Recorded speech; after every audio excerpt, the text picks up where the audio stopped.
Super 驾训班，让你平安上路没罚单。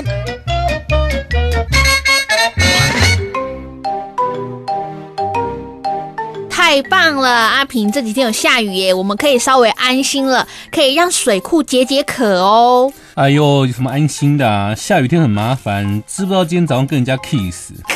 你跟谁 kiss 了地板哦，地板哦，哎呦，满身都是伤，他太热情了。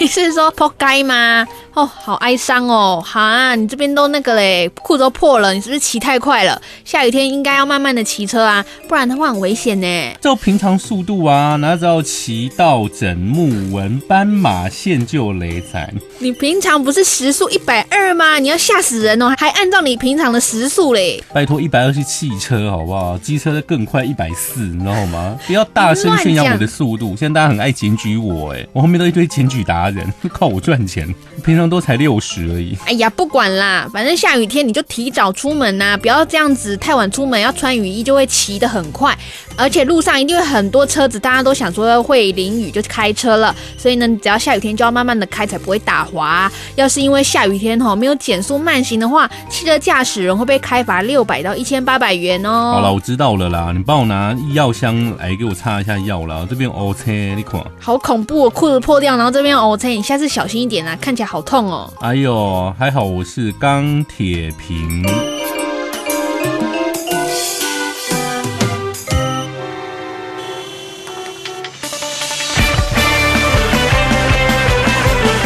天雨路滑的状况实在太多了，像是路面油漆是美化，反倒就成了路滑的一个隐忧。在彰化埔心新馆社区，部分路面是用油漆漆上了社区的图腾，可是遇到下雨，这个地方就容易湿滑。于是之前就有骑士遇到了对向来车，原本想要刹车减速，却没想到压在这油漆图腾上面打滑摔车。还好对向来车及时刹住，这位骑士没被碾到，保住了一条命。而他也不是唯一一个，其实同一个地点当天就发生了9起的摔车事故哦。